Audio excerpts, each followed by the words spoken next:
Are you searching for that voice of reason in these troubled times? Do some things just not make sense? We thought so too, and that's exactly how Dave, Richard, and I came together. My name is Kelsey, and the three of us are here to explore and seek the truth, expose corruption, and unravel and untwist media lies and propaganda. We are determined to help navigate through this unparalleled, extraordinary time in history with everyday people emphasizing open mindedness, free thinking, and a desire to be empowered at the grassroots level, working with what nature has given us and protecting that from those who are exploiting it. Together, with the help of our listeners, we will sow acres of truth. You can visit our website at acresoftruth.com, and here you will find more information on how you can find us in places like YouTube, Rumble, Spotify and Apple Music, Twitter, and so much more. Hello, and welcome to our special edition series, SDG'S and What You Need to Know. Together, we will be explaining and discussing the UN Sustainable Development Goals. Our mission is to educate everyday citizens about SDGs, what they are, what they mean, how the laws and policies that are and have been passed can and will affect us, not only here in Canada, but around the world. Additionally, by learning and understanding these 17 goals, we can all become one step closer in helping to affect change in this world from a grassroots perspective. My name is Kelsey from Saskatoon, along with Dave and Richard. We are Acres of Truth. Joining us is our special guest, Mark, who has been talking about the agenda for 20 years now. Welcome, gentlemen. Greetings, Kelsey. It's Dave from Winnipeg, Ag Specialist. Greetings, Kelsey. My name is Richard, and I'm a farmer from southern Saskatchewan. Hi, Kelsey, Dave, and Richard. It's Mark here from Saskatoon, director and founder of the Forum for Canadian Sovereignty. Welcome, gentlemen, and I'm Kelsey. I'm a small business owner in Saskatoon, Saskatchewan, Canada. The format of this series is for us to read the SDG, discuss the targets, and break it down for everyday people to understand. Let's get started with Sustainable Development Goal number 5. Achieve gender equality and empower all women and girls. Gender equality is not only a fundamental human right, but a necessary foundation for a peaceful, prosperous, and sustainable world. There has been progress over the last decades, but the world is not on track to achieve gender equality by 2030. The social and economic fallout from the COVID-19 pandemic has made the situation even bleaker. Progress in many areas, including time spent on unpaid care and domestic work, decision-making regarding sexual and reproductive health, and gender-responsive budgeting, is falling behind. Women's health services, already poorly funded, have faced major disruptions. Violence against women remains endemic. And despite women's leadership in responding to COVID-19, they still trail men in securing the decision-making positions they deserve. Commitment and bold action are needed to accelerate progress, including through the promotion of laws, policies, budgets, and institutions that advance gender equality. Greater investment in gender statistics is vital, since less than half of the data required to monitor Goal 5 are currently available. At this time, I'd like to turn the mic over to Mark to begin our discussion. Yeah, so this one's an interesting one. I mean, I think we can all agree that, between the two genders that biology gives us, male and female, that we would encourage equality in that sense. And I think in large part, most of Western civilization, or the first world, has achieved a lot of those goals. But of course, this whole gender bending and genderism and transgenderism and 75 different genders and all of this is, of course, the whole thing has been hijacked by the left. And so, but here again, you have an unelected, unaccountable foreign entity creating cookie cutter policy to deal with most of the second and third world that are still obviously struggling with the two genders having equality. And then this is what this is targeted towards. And of course, you get into reproductive health and eugenics and controlling populations. Again, this leads in and crosses over into a number of different goals as listed in this overall agenda. So, again, it's this cookie cutter policy created to address issues not necessarily in North America or through the Western world, but issues, maybe in the Middle East or in Africa or in Southeast Asia, or, you could even make an argument, China and Russia in regards to gender equality between the male and female.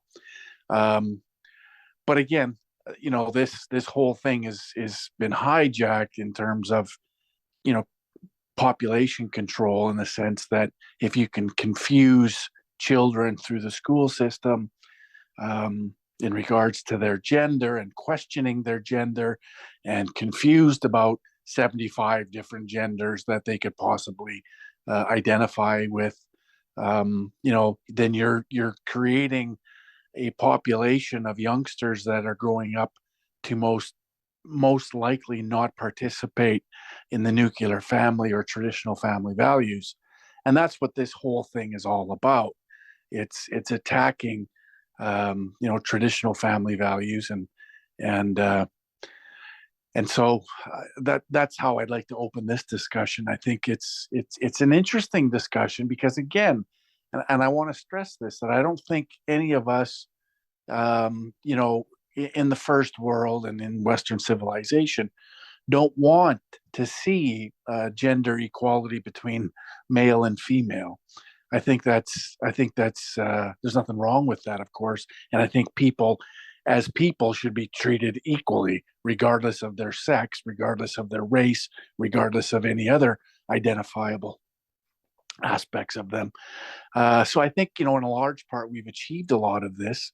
Doesn't mean we don't have, room to improve. Of course we do. But it's this cookie cutter policy that we're all getting sucked into, this globalist vortex that, in order to change the second and third world, we need to destroy the first world. And again, so it all leads back to this sort of bigger picture. So I'll let. Yeah, I think you're right on, Mark, and that's what's happening to us in the West and, Canada and, United States. When you actually read the targets and stuff, language they use, right? Number one says all forms of discrimination against all women and girls everywhere. And as you read the 6 target goals, they actually use the words women and girls in every one of them, which is kind of interesting that they're not actually recognizing these, 54 genders or however many there is at this current time. But but I think the gender ideology, you're bang on. I mean, it affects us here in the West, right? Because it's about tearing us down, because we are, basically somewhat of the leaders of standards, of living, and one of some of the richest, the 2 richest countries on the planet, basically. So it's like, that's where this gender ideology is attack on the West, I kind of think. And, so the goals don't necessarily align with it at this time, but it does with our own countries. Definitely, I think it is attack on men, particular of Caucasian descent. But we got to remember a little bit on history. Historically, men and women equally have not had it good. They both had to work tirelessly for many, many hours of the day just to sustain themselves and their children. So that's still the case, I think, in a lot of families today. We have 2 income families that are struggling to meet all the demands of life, food costs, housing, vacation, all those kinds of things. And vacation may be a stretch. Not all of us have vacations. The other thing where this agenda goes seriously sideways, in my estimation, is that not all women want this. Not every woman wants to become a miner. Not every woman wants to be in the workforce and do the dirty jobs of a plumber. They do not want to be in that job to start out with. They are choosing jobs very deliberately. And as I see it in, through university studies, they're going into a field that they're interested in, whether it's medicine. In the ag sector, we have lots of students in there that are females, but we don't see them in trade schools as much. We predominantly see men in there, and that is a choice. We live in Canada, one of the greatest countries in the world, as far as I can tell, and the fact that women shouldn't be allowed to make those decisions is preposterous. So why would we be forcing them into jobs that they don't want to have in the first place? Yeah, that's a great point. You are listening to an Acres of Truth podcast. Join us in the conversation over on Twitter.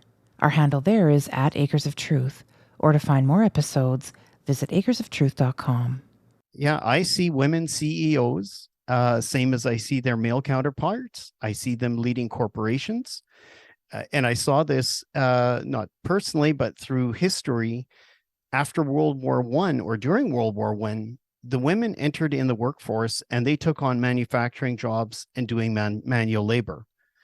And this, without sounding too crazy here, is this basically doubled the workforce and gave employers the opportunity to pick and choose who was best suited for that job, and thereby actually lowering the minimum wage or the wage standard, because now you had, after the war, obviously, excess people in the workforce that weren't there before producing products. And they were producing fine products. Nobody's questioning that at all.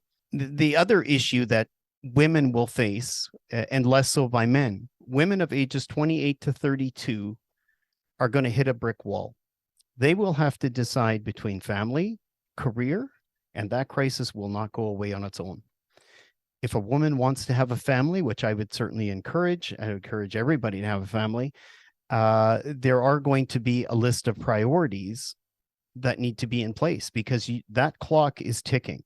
You cannot put it off indefinitely. Men, very different. Men can procreate right up until their dying breath. Women do not have that capability. So they do carry a burden that will have to be addressed at some point. But there again, I don't decide biology. We just choose how we're going to deal with it and accept it. Well, and it's interesting. You raise a lot of good points. And so in this world that we're in, and this agenda that they want to achieve these goals, they're not really recognizing the distinction between a man and a woman, which there are many. There are many, traits within a man that are very different from traits within a woman. And we need to recognize that there's a difference between men and women. And we need to acknowledge that, and it needs to be recognized when you're developing something. Like there's this enormous push to get women into the STEM academics. And maybe that's just not something that women want to get into. Maybe they've steered away from that because it's not within their wheelhouse. Maybe that's not what they're attracted to. Maybe it's something else. And so this idea that we need to have somebody create this cookie cutter policy for all women and men around the world, because we're all 100% equal, is ridiculous and insane a little bit, because we're not. We're very much different.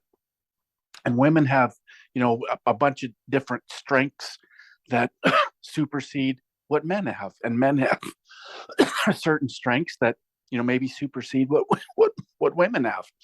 And this idea that women have to fall in and be equal to men, or men have to fall in and be equal to women, is just, it's ridiculous.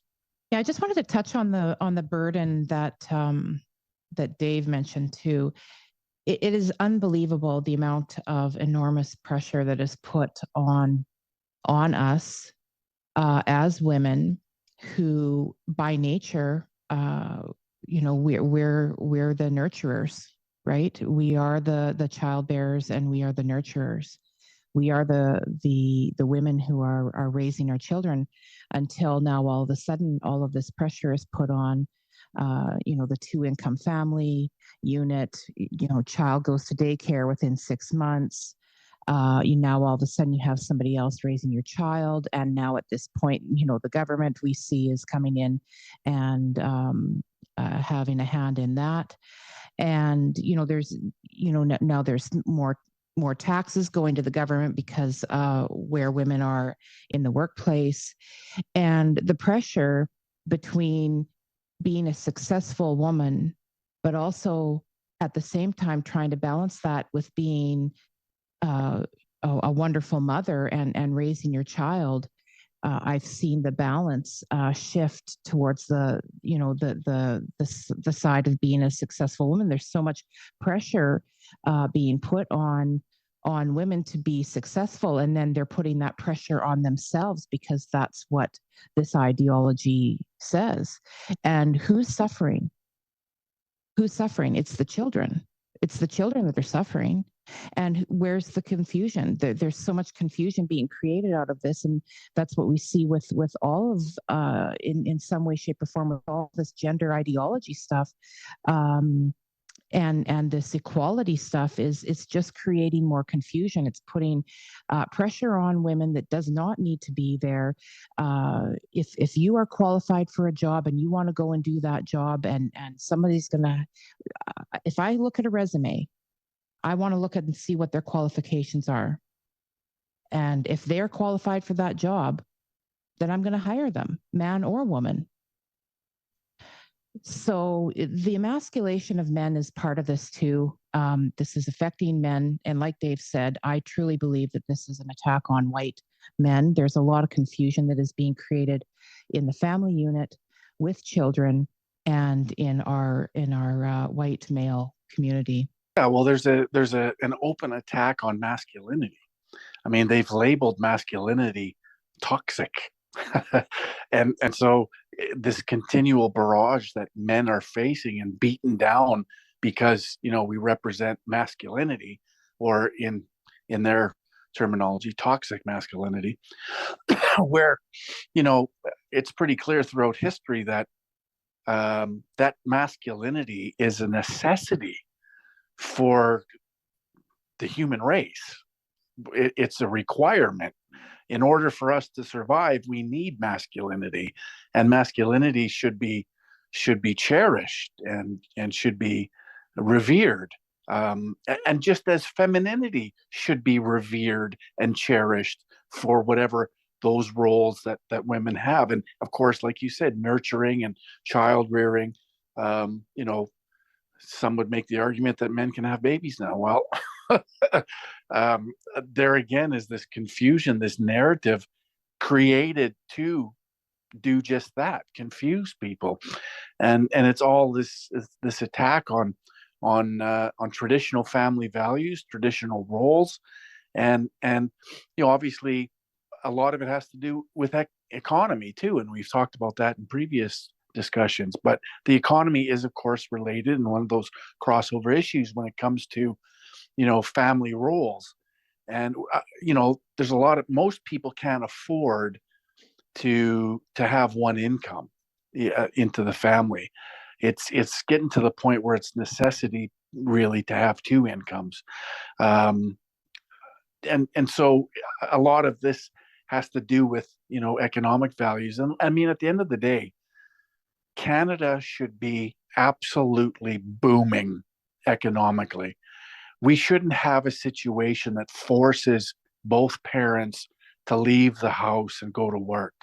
We actually should be in a position, because of our resources, because of our resource wealth, and I'm talking about food and energy and you name it.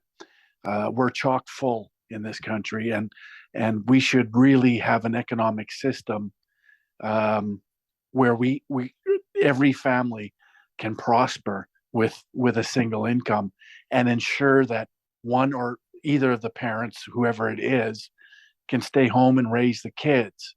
And but they're busting away at all of this because they want to destroy the middle class, and they're doing a phenomenal job of it through all of these policies that they're creating. So sooner or later we're all going to have to stand up and say, okay, enough of this.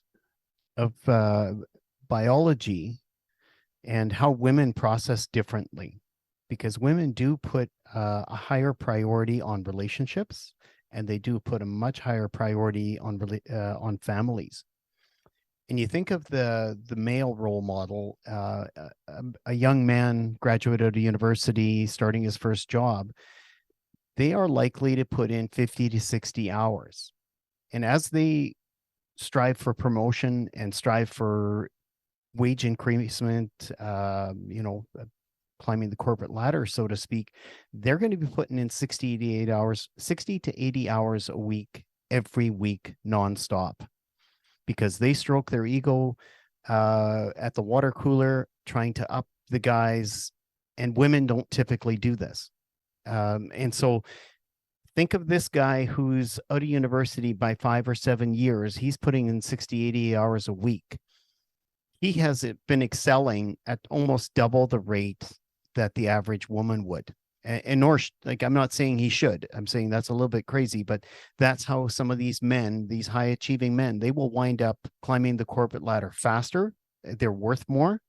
And so for this whole SDG nonsense here, where they are trying to force these people and dumb it down, these high achievers, these are the high achievers that we should be looking for. If they want to go out there and work, have at it. And that there's no reason for the rest of us to just feel pushed down and out of the system because we're not achieving this. There are only a precious few that achieve it, and let them go do it. One size does not fit all. Yeah, absolutely, Dave. Well, and it speaks to the overall aversion to excellence, and we've talked about this in previous discussions.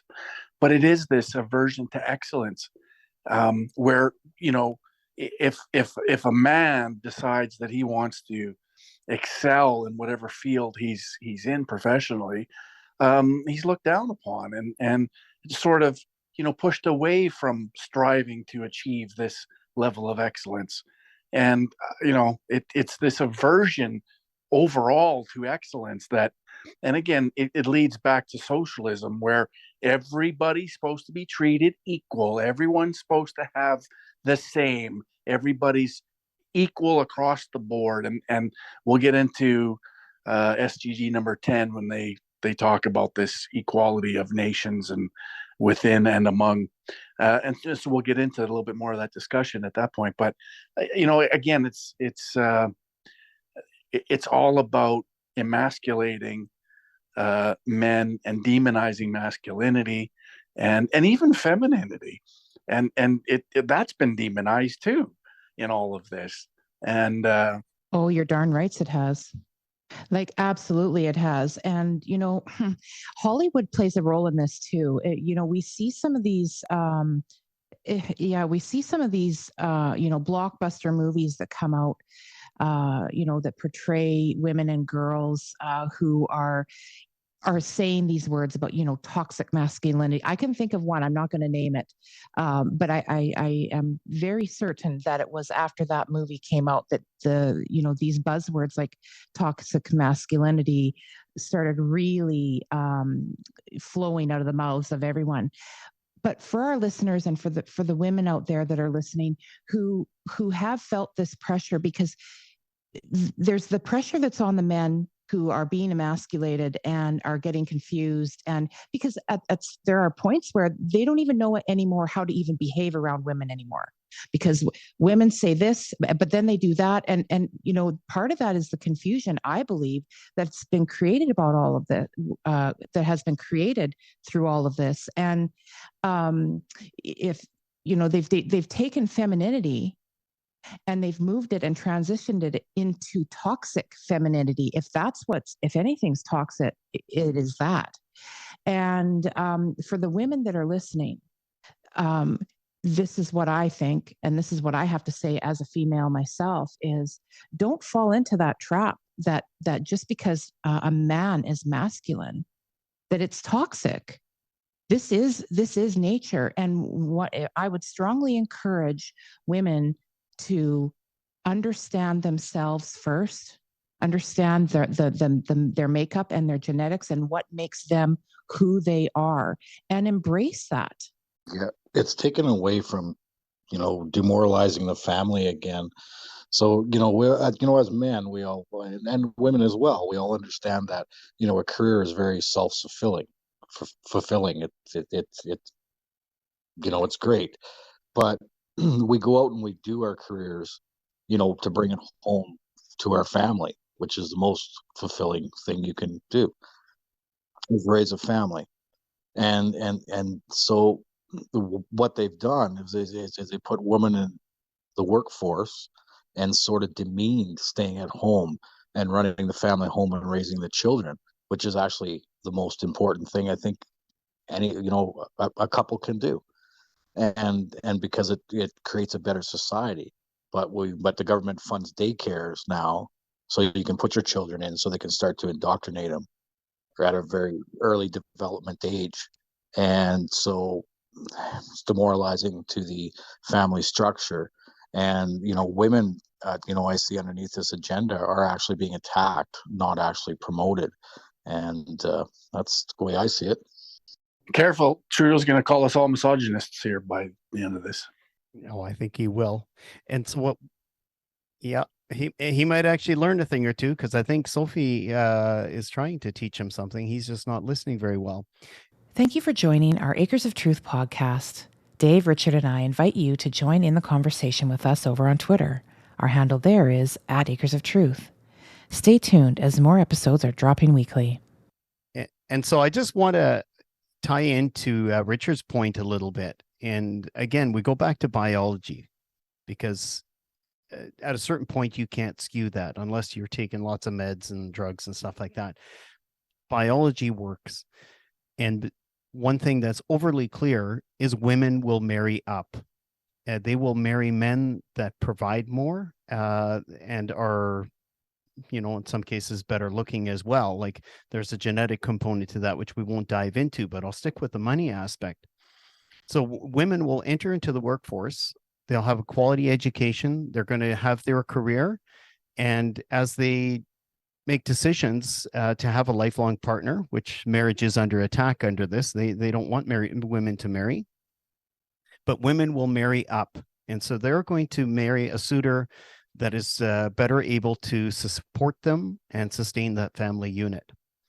And so what they're finding is that these women are now having that family, and they're realizing their priorities have shifted a little bit, yet there's still lots of money coming in because they're married to a high value man. And so they're having to rethink everything. It's like, well, do I want to go back into the workforce, send my kids off to daycare? And there are some that do, and certainly that's what choice is all about. Go have at it. But there's a vast majority that aren't re-entering to the workforce until their children are much older. And there isn't the pressure to get that money because they're married to a man who's bringing home a good sized paycheck. And so these women have no purpose to go work and create that paycheck. Whereas once all this is eroded, everybody is going to be forced to work because you're going to be working mediocre jobs. You aren't going to be able to look after your kids the way you normally would want to. And potentially you're going to wind up with a partner that you're stuck on a treadmill in this high divorce rate, where the eligible men that are out there are not even really good quality men. So you're making sacrifices, and now you're on a whole different level where the government has control of the kids. They have control of you and your income. And now you're on this treadmill for the rest of your life where you have to figure out your own pension. You have to figure out everything on your own. Everything governments do empower themselves, and I see it once again that promoting women to work in the workforce and not raise their children empowers the government, and gives them power over the children in daycare, like I was saying, and also gives them extra tax money for the wife working, and so that's why they do it. Is it empowers themselves. They don't do things to help people. That's a fallacy all on its own. So all of this goes against nature, right? Like, men are hardwired to have a family and support that family, by bringing home the bacon, so to speak. And I know that's an old-fashioned term, but But men are hardwired for this. And as we can see, and the data is there to support it, as more confusion is created for our boys, as they're labeled as toxically masculine, as they're labeled with all of these behavioral issues, we're seeing more and more suicides of young men. We're seeing more and more opioid usage and these crutches that because boys are losing their sense of who they are. It's everything is going against nature. And when you do that, when you go against nature, the problems that you create by that are self-evident and extremely evident. And we're seeing this, the destruction of the boys and boys growing into men, and their role and their sense of self-esteem and their sense of self-worth. I've seen it. I'm in a industry that is predominantly male, and I've seen it. I've seen guys come in and that they don't know their role in life anymore. They come in very confused because they're coming out of school, they're coming out of the indoctrination camps, and it's sad to see this. It really is. And I just see the fabric of what we've all built and what our ancestors built being destroyed by all of this. And it's a big issue. It's going to have a huge impact on things.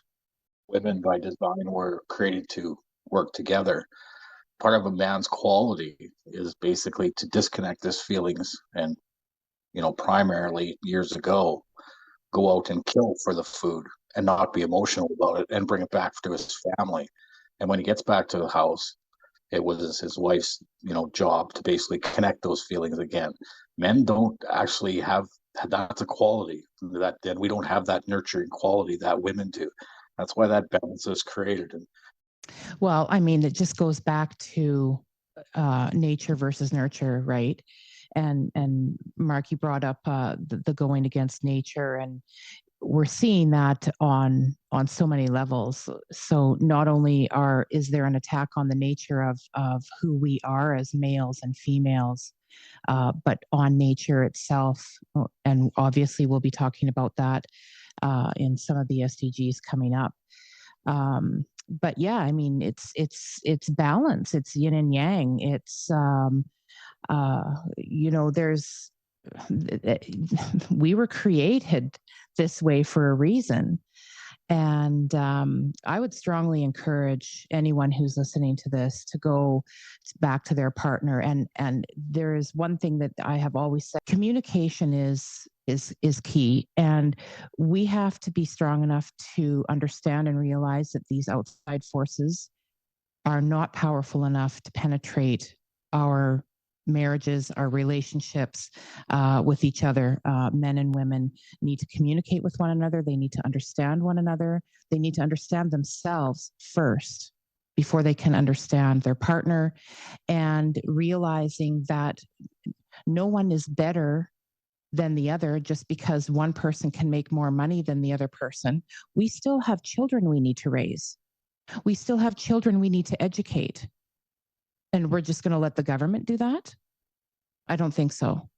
Well, and the other thing is you look at some of the young men and boys that are on hormone blockers or all these other types of drugs. Now you have started a perpetual cycle that will go for the rest of your life, where you're dependent on the supply of drugs to maintain and regulate your hormones.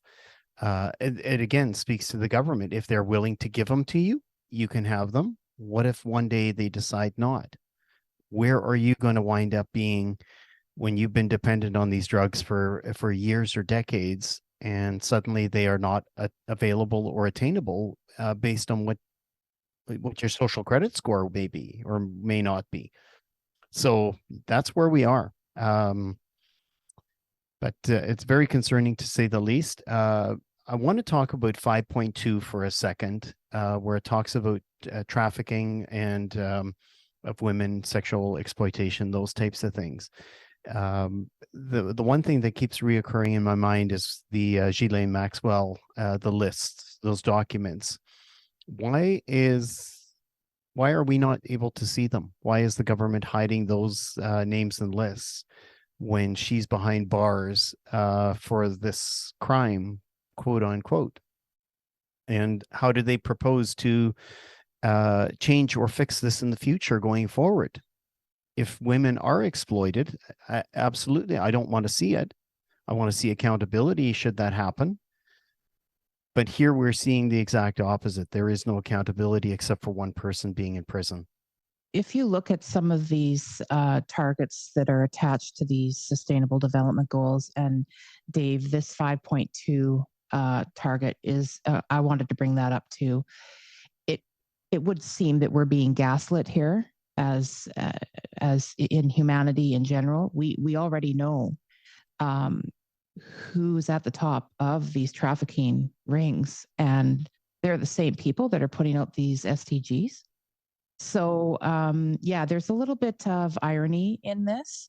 And I think that if people can try to understand that, they might start to understand why and what is wrong with all of this and what's happening, and that we're being gaslit all the way through every single one of these SDGs. 100%. This whole thing is one project of gaslighting. This whole agenda is created to socially engineer the masses into something that the elite want, and it's the elite that are responsible for some of the things that we're talking about here, and of course never held accountable. I just saw a report that came out of the World Economic Forum where they're attempting to normalize pedophilia, and that's just, normal age gap love, and normalizing this idea completely contradicts what they say they're trying to achieve, through some of these SDGs and the targets, and it just flies in the face of everything they claim to be, when in actual fact we see who they are and what they are, and there is no accountability for those types, for the quote unquote elite. And this is the system they are wanting to create, where they have the elite and they have the slaves and the serfs. And life is completely different for each one of those types. And this is exactly what all of this is about. Standardizing again on this one broad brush statement. It's not about teaching people how to achieve their best. It's about making a standard. And when you make a standard, you end up with a bunch of robots that serve a system. And that's what they're looking for. I'm just going to put one more thing out there, because 5.3 of these targets state they want to eliminate harmful practices such as female genital mutilation. So how does that even make sense with what they are encouraging women and men to do with their bodies right now with these gender changes? And not to mention that it used to be considered Islamophobic to criticize people that mutilated their children for religious purposes. And now it seems it's okay now. We can criticize this mutilation. However, our schools are going to teach kids to self-mutilate themselves. It's all just so Hippocratic and contradictory. I mean, we've just exposed obviously some more that is rampant throughout all of these SDGs.